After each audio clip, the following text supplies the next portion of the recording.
अब की बार 400 के पार అంటే 400 పైగా పార్లమెంట్ సీట్లు వస్తున్నాయి అనేది ఓ కొత్త ప్రపగండా. గతంలో మీకు తెలుసు 2 కోట్ల ఉద్యోగాలు అన్నాడు. అదేవిధంగా బ్లాక్ మనీ 15 లక్షలు ప్రతి ఇంట్లో పెడతా అన్నాడు. అది కూడా ఎవరికి ఇవ్వలే.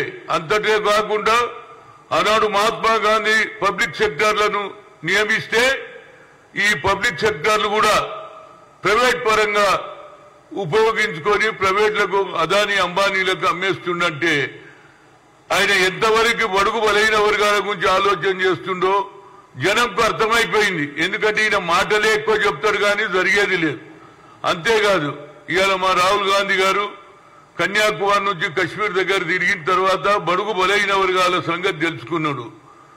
వారికి సరి అయిన న్యాయం చేయాలని ఎక్స్రే అంటాడు. అట్టడుగున్నాడు ఎస్సీ బీసీల స్థితిగతులు తెలుసుకోవాలనేది ఆయన ఉద్దేశం. అంతటితో ఆగలే. మేము ప్రభుత్వానికి వస్తే క్యాస్ట్ వైజ్ సెన్సస్ అన్నాడు. అంతటితో ఆగలే. 50% సీలింగ్ కూడా ఎత్తేస్తా అని చెప్పడం జరిగింది. అదే విధంగా సిటిజన్ అమెండ్మెంట్ యాక్ట్ ను కూడా మేము తప్పనిసరిగా ప్రతి ఒక్కరు కూడా అవకాశం ఇస్తా అంటారు. వీళ్ళు కేవలం ముస్లింలకు ఎలాంటి ఛాన్స్ లేదని చెప్పడం అనేది అంత దుర్మార్గం ఏమీ లేదు. ఎందుకంటే భారతదేశం స్వాతంత్రంగా హిందూ ముస్లిం సిక్ ఇసాయి అందరు పోరాడిండ్రు. కానీ ఇవాళ ముస్లింలను దూరం చేయాలనే ఆలోచన కేవలం హిందూ ఓట్లతోటే తన ప్రభుత్వం తీసుకురావాలని ఆలోచన చేస్తున్నాడు. దానికి రాహుల్ గాంధీ గారు సెక్యులర్ సిద్ధాంతాన్ని నమ్ముతున్నటువంటి వ్యక్తిగా రేపు జరగబోయే తుక్కుగూడ మీటింగులో హిస్టారికల్ మీటింగ్ అవుతుంది. ఇవాళ అన్నాడు సామాజిక న్యాయం గురించే మా మేనిఫెస్టో ఉంటది. అట్టడుగున ప్రజానీకానికి న్యాయం చేయడమే మా ఉద్దేశం. మాది సెక్యులర్ సిద్ధాంతాలు కలిగినటువంటి పార్టీ కనుక ఈ భారతదేశంలో ఏదాని భేదాభిప్రాయాలు ఉన్నాయనేది చెప్పాడు.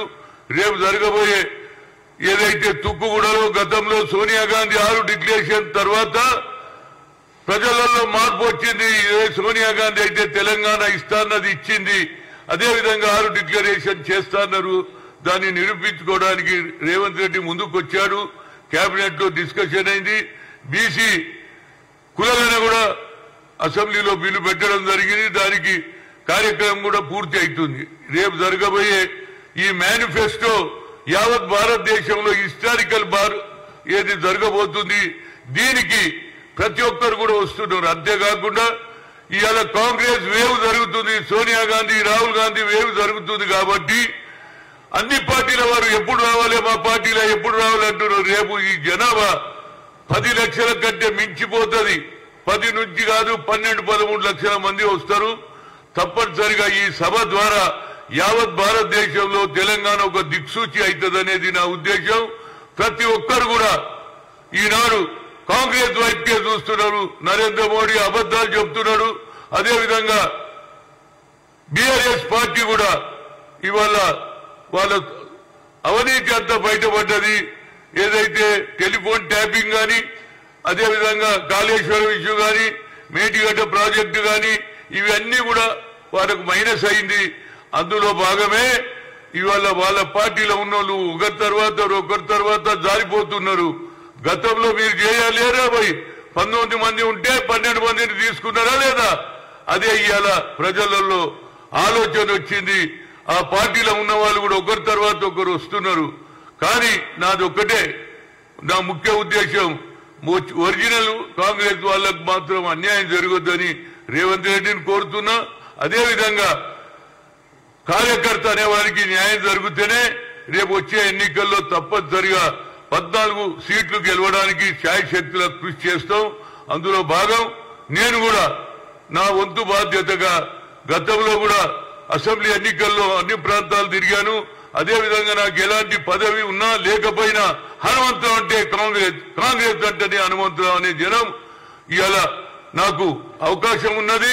ఎక్కడికి పోయినా జనం వస్తారు. రేపు సభ ఇది హిస్టారికల్ తెలంగాణ సభ కాదు, యావత్ భారతదేశానికే దిక్సూచి. తెలంగాణలో ఏ విధంగా అయితే వేవ్ జరుగుతుందో అదే వేవుగా ఇవాళ నరేంద్ర మోడీ రాహుల్ గాంధీని అంటున్నాడు నేను ఏం చేయలేడు. అరే నువ్వు అబద్ధాలు చెప్తావు, మేము ఏదైనా చెప్పింది చేసి చూయిస్తాం. రేపు సభను అత్యధిక మెజార్టీతో జనం రావాలి, మేనిఫెస్టో వినాలి. వచ్చే ఎన్నికల్లో పార్లమెంట్ ఎన్నికల్లో 14 సీట్లు గెలవడానికి ప్రతి ఒక్కరు కూడా కంకణం కట్టుకోవాలని కోరుతున్నా. Thank you.